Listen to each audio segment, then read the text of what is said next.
Good morning. I have been rereading a book that I read years ago by Irving Stone, and the book is called Men to Match My Mountains. I love historical novels, and this one is based on a group of families who make the long, hard trek across the country from the east to the west. They bring everything that's precious to them. They pile their belongings into the wagons, and they themselves walk alongside. They carry their children, they bring their elderly, and they make this long journey to kind of the promised land, this sense of where there is more hope and potential for their families in the west of the U.S.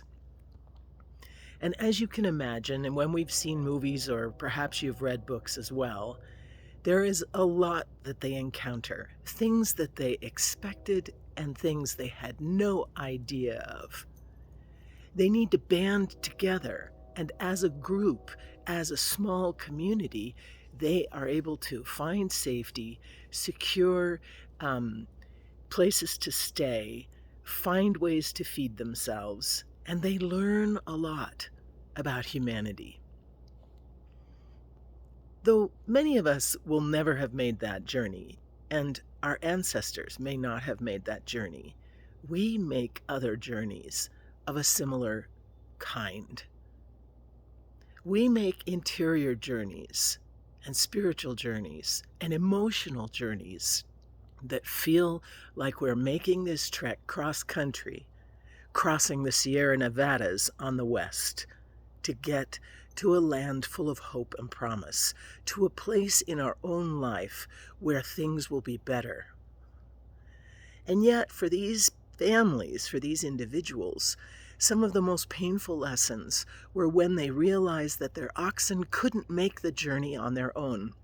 They needed the help of the people to divest themselves of their belongings, of the chests of drawers, of the rocking chairs, of the bedsteads, of the writing desks, of all of the ways that they were seeking to bring the story of their past, the story of their ancestors, with them to the West. I've got to bring Grandma's desk because that's part of our family heritage, and Grandma would want that. Emotionally, we often do the same, right? I must continue to believe the way I did as a young person because Grandma taught me that, and she would want that for me. Or my pastor as a child would want that for me.